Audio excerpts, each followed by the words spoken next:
আমি অমিত আছি তোমাদের সঙ্গে, আর তোমরা শুনছো ভৌতিক কথা। কিছু অনুভূতি এমন যা তোমাদেরও হতে পারে। ঘটনা স্ক্রিপ্টিং এ রয়েছে নেহা।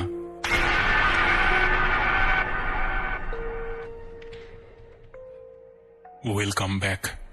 কেমন আছো সবাই? আশা করছি প্রত্যেকে দারুণ আছো এবং শুনতে চলে এসেছো তোমাদের অতি প্রিয় পরিবার ভৌতিক কথা। আজকে তোমরা শুনবে 3টি ঘটনা। প্রথম ঘটনাটা সমুদ্রের মাঝে গিয়ে ঘটেছিল, মাছ ধরতে গিয়ে। রাতের সমুদ্র কেমন হয় এই নিয়ে কোনো ঘটনা আমাদের এই পরিবারে আসেনি, এই প্রথম আসবে।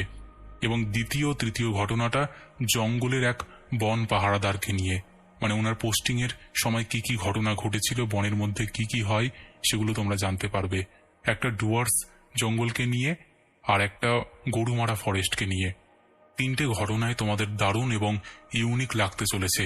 তাই আর একদম দেরি করো না, চুপটি করে বসে পড়ো, কানে হেডফোনটা লাগিয়ে নাও। আমরা পাড়ি দেব ভূতের রাজ্যে, আর এই রাজ্যে পাড়ি দিতে গেলে অবশ্যই কানে হেডফোনটা লাগিয়ে নিতে হবে আর চুপটি করে বসে পড়তে হবে। আর এগুলো তোমরা জানোই। চলো এবার আমরা পাড়ি দেই ভূতের রাজ্যে। আমার নাম হরিপদ দে, বয়স এখন প্রায় 48 হবে। দীঘার কাছে শ্যামপুরেই আমার বাড়ি।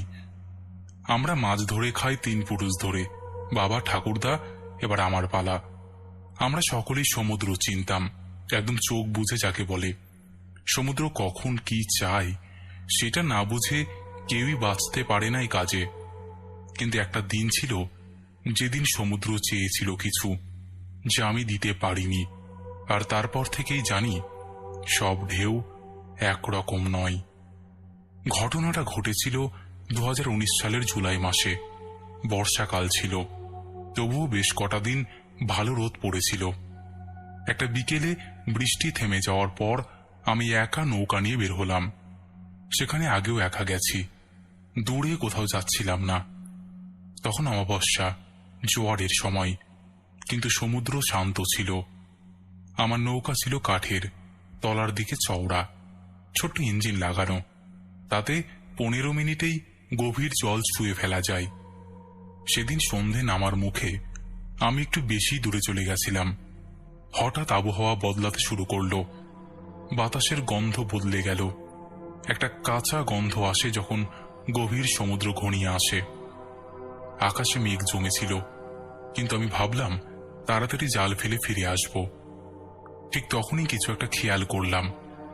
আমার পাশের দিকে একটা ছোট্ট নৌকা ভাসছে। আগেও দেখেছি এমন, কিন্তু তাতে মানুষ নেই, পুরো ফাঁকা, জাল পড়া নেই, পাটাতনে কেউ বসেও নেই, একদম নিশ্চুপ দাঁড়িয়ে। আমি প্রথমে ভাবলাম এটা হয়তো কারোর ফেলে রাখা পুরনো নৌকা।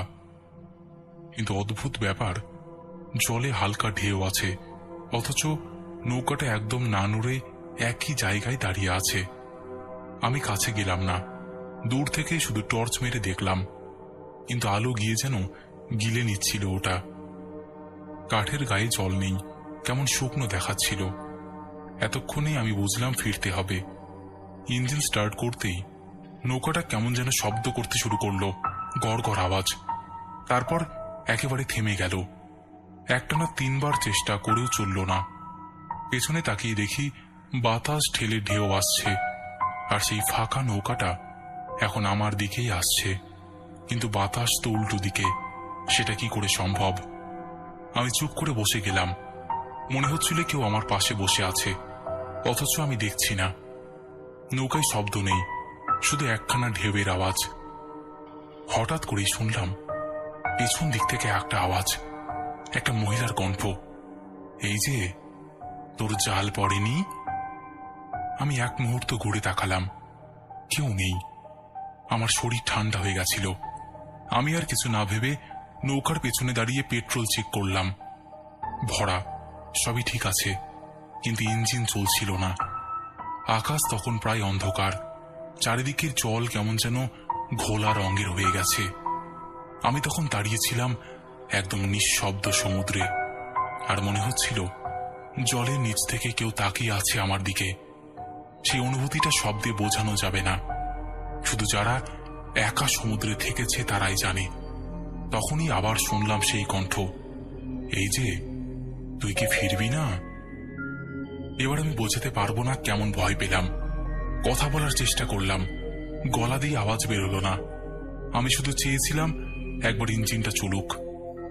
5 মিনিট পর হঠাৎ ইঞ্জিনটা এমনভাবে স্টার্ট নিল যেন কিছুই হয়নি। আমি এক মুহূর্ত সময় নষ্ট না করে ফিরে এলাম তীরে। তখন রাত 8:30। কেউ কিছু বুঝতেও পারেনি।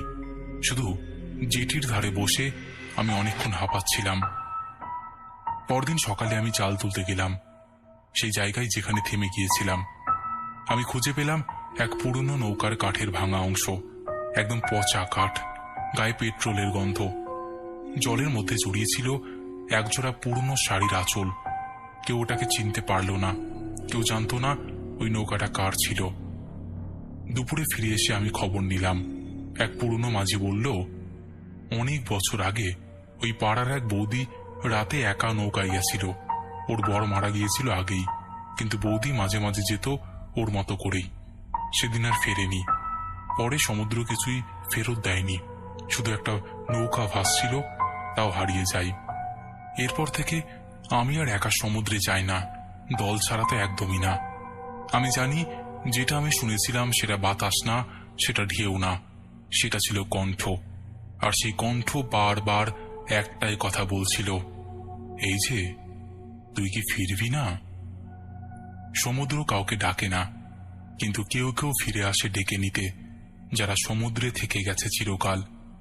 এই ঘটনাটা এখানেই শেষ নয়, কারণ ওই ঘটনার কয়েকদিন পর আমি এক রাতে বাজার করে ফেরার সময় পাশের পাড়ার বটগাছের কাছে কুয়াশার মধ্যে একই গলা শুনি, ঠিক একই শব্দ, যেন জলের ভেতর থেকে ভেসে আসছে, তোর জাল পড়েনি? আমি আর কোনোদিনও ওই গলির দিক দিয়ে যাইনি। আজও যদি রাতে দরজার বাইরে একটু বাতাস চলে, আমার কানে বাজে সেই একটি মাত্র প্রশ্ন, তুই কি ফিরবি না? এর 2 মাস পর একটা রাত ছিল। আমি তখন খালের পাশে বসেছিলাম। দূরে কোথাও বাঁশের চটচটে শব্দ হচ্ছিল, যেভাবে মাছ ধরা জাল শুকনো অবস্থায় হাওয়ায় নড়াচড়া করে তেমন। অথচ খালে কেউ ছিল না, কোনো নৌকাও ছিল না। আমি বুঝে গিয়েছিলাম কেউ এসেছে। এক অদৃশ্য পায়ে কেউ হেঁটে হেঁটে সমুদ্র থেকে আবার ফিরছে খালের ভেতর দিয়ে ঘরে। তারপর থেকে মাঝে মাঝে নিচু স্বরে ঢেউয়ের শব্দে মিশে সেই কণ্ঠস্বর পাই, একদম সজীব, কাছের, যেন কেউ খুব চেনা হয়ে গেছে, যেন কারো অপেক্ষা করছে কেউ। আর আমি জানি সমুদ্রের ডাক কখনো একেবারে থেমে যায় না। ওটা একটা ঘূর্ণি, সে একবার ঘোরাতে পারে, সে ফিরে আসতেও পারে না। আমি ভাগ্যবান, কারণ আমি ফিরে এসেছি, কিন্তু সে কি থেমেছে আমি জানি না। তো অমিত, এই ছিল ঘটনা। যদি তোমার ভালো লাগে অবশ্যই তুমি পড়ে শুনিও। এটা একদম বাস্তব ঘটনা। শুনলাম তুমি নাকি দীঘাতে এসেছিলে, একবার দেখা করতে পারতে। যাই হোক, অবশ্যই শুনিও। হ্যাঁ গো, গিয়েছিলাম। তাও তো মোটামুটি 2-3 মাস হয়ে গেল। সত্যি কথা বলতে কাউকেই বলিনি, তাও সেখানে গিয়ে কয়েকজনের সাথে দেখা হয়েছিল। নেক্সট টাইম গেলে অবশ্যই জানাবো। তো বন্ধুরা, এই ছিল আমাদের আজকের জমজমাট একটি ঘটনা। আশা করছি ঘটনাটা তোমাদের ভালো লেগেছে। কেমন লেগেছে অবশ্যই তোমরা জানিও। এইরকম ইউনিক ঘটনা নিয়ে আমরা বারবার হাজির হব। তো আর একদম দেরি করো না, তোমরা চুপটি করে তো বসেই আছো, কানে হেডফোনটা আছেই, তোমরা সুন্দর সুন্দর ব্যাকগ্রাউন্ড মিউজিকও শুনতে পাচ্ছ। চলো আর একদম কথা না বাড়িয়ে, তোমরাও যদি এমন ঘটনা শেয়ার করতে চাও তাহলে অবশ্যই আমাদের সাথে কন্ট্যাক্ট করতে পারো। আমাদের সাথে কন্ট্যাক্ট করা একদম ইজি। আমাদের হোয়াটসঅ্যাপ নাম্বার থেকে শুরু করে সমস্ত সোশ্যাল মিডিয়ার লিংক তোমরা ডিসক্রিপশন সেকশনে পেয়ে যাবে। তো আর দেরি কিসের, তোমরা কন্ট্যাক্ট করে নিও। চলো আর একদম কথা না বাড়িয়ে এবার আমরা শুরু করে দিচ্ছি